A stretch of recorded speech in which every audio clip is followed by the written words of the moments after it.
20,000 Mongol horsemen materialized from the eastern horizon like a vision from hell. Their horses moved in perfect silence across the steppe, raising no dust, making no sound, just the rhythmic thunder of hooves that grew louder with each heartbeat. Across the Kalka River, 80,000 warriors stood ready, bronze-clad princes descended from Viking conquerors, men whose grandfathers had terrorized Europe's coastlines, whose blood carried the fury of Norse berserkers. They gripped axes that had tasted Byzantine blood. They wore mail passed down through generations of raiders who'd made kingdoms tremble. They believed themselves invincible. This was May 31st, 1223. The sun hung low in a cloudless sky. The river ran clear and cold. On both banks, thousands of warriors who would be dead before nightfall stood watching each other across the water. Neither side, knowing this moment, would decide the fate of Eastern Europe for the next 250 years. What happened next would shatter the myth of Viking invincibility forever and announce the arrival of history's most devastating military force. In just 6 hours, the steppe would run red with the blood of 20,000 slain warriors. The descendants of Vikings, men who believed courage conquered all, would learn what true terror looked like. They would discover that battlefields belonged not to the brave, but to those who understood warfare as mathematics, as choreographed death, as science perfected through 1,000 conquered cities. By the end of this video, you'll understand how the Mongols dismantled an 80,000-strong army descended from the most feared warriors in European history, why Viking battle tactics, perfected over centuries of conquest, from Constantinople to the North Atlantic, meant absolutely nothing against the Mongol war machine, and the exact moment the last Viking princes realized they'd been lured into the perfect killing field, when escape became impossible and death became certain. Here's what I'm going to reveal. First, the impossible deception that made hardened Viking descendants abandon their shields and run. Second, why Mstislav the Bold, greatest warrior prince of his generation, deliberately split his army and doomed his brothers to slaughter. And third, the signal that triggered the massacre when Subutais' trap snapped shut and escape became impossible. But consider this. How did warriors descended from Vikings, men bred for war, fall for such an obvious trap? Why did princes who'd spent their lives in battle make tactical decisions that now seem suicidal? What made 20,000 Mongol cavalry more lethal than 80,000 warriors carrying Viking blood? How could the greatest military heritage in Europe crumble in a single afternoon? And what did the Mongols know about warfare that centuries of Viking conquest had never discovered? Think about it. The Rus princes commanded 4 times the enemy's numbers. They led men whose ancestors had conquered kingdoms from Constantinople to the North Atlantic.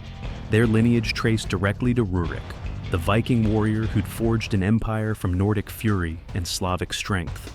Yet, within hours, they'd be running for their lives through blood-soaked grass, their armies annihilated, their Viking legacy reduced to ash and screaming horses. This is the story of how the Mongols broke the sons of Vikings, how an empire built by Nordic conquerors met a force that made Viking raids look like children's games, how 300 years of Viking dominance ended in 6 hours of choreographed slaughter on the banks of a river most have never heard of. To understand this massacre, we must go back to where it began, to the moment Viking blood first mixed with Slavic soil and created something the world had never seen. The year was 862 AD. Scandinavian longships carved through northern rivers, carrying men who'd make kingdoms tremble. But these Vikings weren't raiders anymore. They were conquerors, state builders, dynasty founders. A Varangian prince named Rurik established his fortress at Novgorod, and from that single stronghold, his descendants would forge an empire that stretched from the Baltic to the Black Sea. They called themselves the Rus. The name itself descended from the Old Nordic word for men who row, a tribute to their Viking heritage, to the dragon-proud longships that had carried their fathers to fortune and glory. By 882 AD, Prince Oleg had seized Kiev and made it his capital. The Viking bloodline now controlled the richest trade route in Eastern Europe, the path from Scandinavia to the Byzantine Empire, where amber and furs traded for Byzantine gold and Arabian silver. For 3 centuries, the Rurikid dynasty ruled unchallenged. They married into Byzantine royalty, They adopted Orthodox Christianity in 988 AD under Vladimir the Great, but they never forgot the Viking fire in their veins. Their warriors still wielded axes alongside swords. Their princes, still led from the front, still believed that glory came through personal combat, still carried the Norse conviction that a warrior's worth was measured in enemy blood. By the early 13th century, Kiev Rus was fragmenting. The Viking unity that had forged an empire was dissolving into petty rivalries between princes. Mstislav of Galicia, Mstislav of Kiev, Daniel of Volhynia, all descended from Viking conquerors, all too busy fighting each other to see the storm gathering in the east. Then the warning came. In the spring of 1223, Cuman refugees flooded across the frontier. These weren't raiders. These were survivors, hollow-eyed and terrified. Their message was simple. We ran from something that cannot be stopped. We abandoned our lands, our herds, everything. These strangers from the east, they're not human. They move like ghosts. They kill like demons. They destroyed our entire nation in weeks. You're next. The Rus princes laughed. Nomadic tribes had threatened their borders for generations. The Cumans themselves had been enemies for decades. Now these same Cumans came begging for protection. It looked like weakness. It smelled like opportunity. Mstislav the Bold saw it differently. At 43, he was the greatest warrior of his generation. His body bore scars from a dozen campaigns. He'd earned his title through raw courage and tactical brilliance. When the Cumans spoke of this eastern threat, something in their terror rang true. These weren't defeated warriors making excuses. These were survivors of something unprecedented. Mstislav convinced the other princes to unite. For the first time in years, the Rus would fight together. They'd march east, meet these so-called invaders, and remind the steppe who truly ruled this land. After all, Viking blood ran through their veins. Their ancestors had conquered half of Europe. What could some unknown nomads possibly do? Historians estimate 80,000 men gathered under the Rus banners. Some accounts claim 30,000. Others suggest the number reached higher. What's certain is this: they fielded the largest Rus army in a generation, drawing warriors from Kiev, Chernigov, Galicia, Smolensk, Volhynia. The flower of Rus nobility rode together. Princes in gleaming mail, carrying shields painted with family crests that traced back to Viking longships. Opposing them, 20,000 Mongol cavalry under generals Jebe and Subutai, the two most brilliant military minds the world had ever produced. The trap was already set. The Rus just didn't know it yet. The pursuit began immediately. Mongol scouts appeared on the horizon, small bands of horsemen who fired a few arrows then wheeled away. The Rus cavalry charged after them. The Mongols fled. Day after day, this pattern repeated. The Mongols always stayed just out of reach, always ran when confronted, always retreated eastward across the endless steppe. To Mstislav the Bold, it looked like victory. The mysterious eastern invaders were cowards, fleeing before Rus steel. His cavalry grew bolder, ranging farther from the main army. Infantry struggled to keep pace under the burning May sun. Water grew scarce. Men grew tired, but they were winning, weren't they? The enemy ran every time they appeared. It was the oldest trick in the Mongol playbook, the feigned retreat. A tactic so simple, so obvious in hindsight, yet devastating in execution, because it exploited something fundamental about European warfare, something the Rus had inherited directly from their Viking ancestors, the belief that victory belonged to the bold, that enemies who fled were defeated, that courage meant pressing the attack. For 8 days, the Mongols led the Rus eastward. 8 days of pursuit across open steppe. 8 days of scattered skirmishes that never developed into real battle. 8 days of Mongol horsemen vanishing over horizons, drawing the Rus farther from their supply lines, farther from their fortresses, deeper into terrain the Mongols had chosen. On May 30th, 1223, the Mongols reached the Kalka River, and then they stopped running. The Kalka flowed shallow but swift through rolling steppe country. Low hills rose on the eastern bank. Perfect terrain for cavalry. Perfect killing ground. Subutai had selected this battlefield months in advance. Every rise, every ford, every escape route. He'd mapped them all. Mstislav the Bold arrived at the western bank with the vanguard. His blood was up. Days of chasing had built frustration into rage. Across the river, he could see Mongol horsemen in formation. Finally, these cowards would stand and fight. He made the decision that doomed his army. He didn't wait for the infantry. He didn't coordinate with the other princes. He splashed across the Kalka with his cavalry, Cuman allies alongside him, ready to crush these eastern nomads in glorious close combat. The Mongols fell back, again. Mstislav's cavalry surged forward, sensing victory. The enemy was retreating to the low hills on the eastern horizon. One final charge would break them. The Rus warriors spurred their horses, closing the distance, ready for the killing blow. Behind them, Mstislav of Kiev, older, more cautious, established a fortified camp on the western bank. He'd learned from decades of frontier warfare. Don't overextend. Don't abandon defensive positions. Let the hotheads chase glory.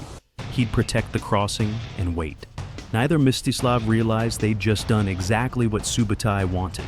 They'd split their army, divided their forces between two separate positions. And now, the trap could spring. The Mongol withdrawal was perfectly timed. They drew Mstislav the Bold's cavalry into the hills, where vision narrowed and coordination broke down, where the terrain rolled in gentle slopes that hid thousands of horsemen in the dead ground between ridges. Then, from three directions simultaneously, Subutai unleashed hell. 20,000 horsemen in perfect formation, not fleeing anymore, not scattered, moving with mechanical precision that no European army could match. Their formation resembled nothing the Rus had ever encountered, not a solid mass of charging cavalry, but flowing units that moved like water around obstacles, that split and reformed with signals the Rus couldn't read. The Rus cavalry tried to wheel, tried to reform their lines. Warriors shouted orders that nobody could hear over the growing thunder. Horses collided with each other in the confusion. Shield brothers separated from their units. The beautiful battle formation they'd maintained for 8 days of pursuit dissolved into chaos in seconds. Too late. Far too late. The Mongols hit them like a tsunami of steel and horseflesh. But this wasn't a cavalry charge in the European sense. Wasn't the decisive clash of mounted warriors crashing together in glorious combat. This was something the Rus had never experienced. Something their Viking grandfathers had never imagined. The Mongols didn't close for hand-to-hand combat. They circled. Thousands of horses moving in coordinated arcs around the Rus formation, staying just outside axe range, just beyond the reach of desperate swords, while Mongol composite bows, weapons that could punch through mail at 100 yards, unleashed volley after volley. Arrows fell like black rain from a cloudless sky. The shafts made a sound like wind through winter trees, a whistling death that gave no warning except the sound itself. Horses screamed and collapsed, legs buckling, throwing riders who smashed into the ground in 60 pounds of mail and leather. Warriors clutched at arrow shafts protruding from gaps in their armor, the vulnerable points at armpit and groin, at neck and inner thigh that Mongol archers had trained their entire lives to find. Blood darkened the grass. Men who'd boasted of Viking courage that morning choked on their own blood by afternoon. Faces pressed into dirt that smelled of horse manure and iron. Warriors tried to charge the Mongol ranks, spurring. Exhausted horses toward the circling enemy. Axes raised for the killing blow they'd dreamed of since childhood. But the horsemen simply flowed away like water parting around stone, reorganized 50 yards distant, and returned from a different angle, raining more arrows, creating more screaming horses and fallen warriors. The Rus fought in the tradition of their Viking ancestors. They closed for melee combat. They used shields and axes and personal courage. They believed in the decisive clash of shield walls, the heroic charge, the warrior's duel where strength and skill determined victory. They'd been raised on sagas that celebrated individual heroism, on tales of berserkers who defeated entire armies through pure fury and fighting prowess. None of it mattered. Not one word of their legends helped them now. The Mongols had evolved warfare beyond medieval understanding. They'd perfected mounted archery to an art form. Their horses were smaller but faster, bred for endurance across. A-steps that stretched to the edge of the world. Their recurved composite bows outranged anything in Europe, could be fired from full gallop, delivered power that European archers could only dream of achieving. Their tactics emphasized mobility and firepower over glory and courage. They'd learned warfare from conquering the largest empire in human history. They'd refined their methods by destroying the armies of empires the Rus had never heard of. Discipline won over valor. Coordination defeated bravery. The Mongol war machine didn't need heroes. It needed synchronized movements executed by thousands of warriors who functioned as a single organism, who responded to horn signals and flag commands with the precision of religious ritual, who knew exactly where every unit should be at every moment because they'd drilled these maneuvers since they could first sit a horse. Mstislav the Bold's cavalry broke. Some tried to fight their way out. Some fled back toward the river. The Mongols hunted them across the steppe, running down isolated groups, killing methodically, showing no mercy. Warriors who'd boasted of Viking heritage died choking on grass-stained blood. Arrow shafts protruding from their bodies, their axes still sheathed because they'd never gotten close enough to swing them. Approximately 1,000 Rus cavalry made it back across the Kalka, out of thousands who'd charge into the hills. The survivors splashed through the fords in panic, collapsing into Mstislav of Kiev's fortified camp, bringing news of total disaster. Now, Subutai turned his attention to the second half of the divided Rus army. Mstislav of Kiev had chosen his position well. Wagons circled his camp, sharpened stakes protected the perimeter. Infantry formed tight defensive lines. This was siege warfare now, and the Mongols were cavalry. Surely they'd withdraw. Surely they'd avoid a static battle against fortified positions. For 3 days, Mstislav of Kiev held out. His men repelled Mongol probes. They had water from the river. They had defensive advantages. Victory seemed possible. Then the Mongols began negotiations. They sent envoys under white flags. The message was simple. Your allies are dead. You're surrounded. Surrender now, pay tribute, and you can leave with honor. No bloodshed necessary. We only want your submission. Mstislav of Kiev faced an impossible choice. His cavalry was shattered. Relief wasn't coming. His defensive position was strong, but he couldn't stay here forever. The Mongols promised safe passage. He believed them. It was the final miscalculation. Mstislav ordered his men to lay down their weapons and exit the camp. The Mongol envoys smiled and nodded. Everything would be fine. Just march out peacefully. The moment the Rus forces were disarmed and outside their fortifications, the Mongols attacked. It wasn't a battle. It was a slaughter. Unarmed men trying to run. Mongol cavalry cutting them down systematically.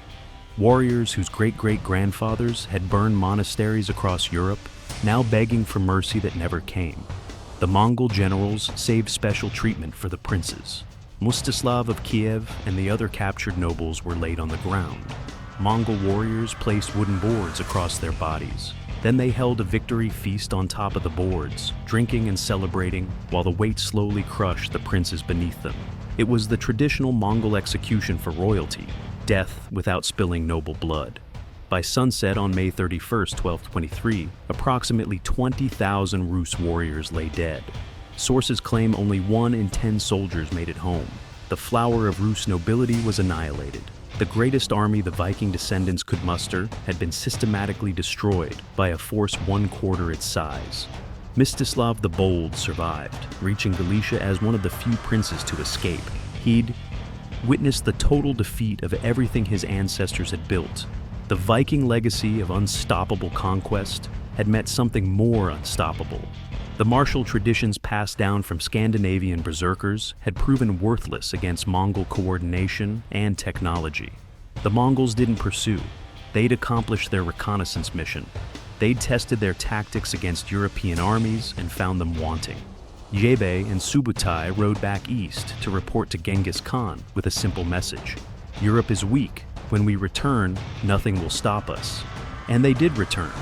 14 years later, in 1237, the Mongols came back with 120,000 men. This time, they weren't scouting, they were conquering. Batu Khan, grandson of Genghis Khan, swept through Rus territory like a forest fire. City after city fell.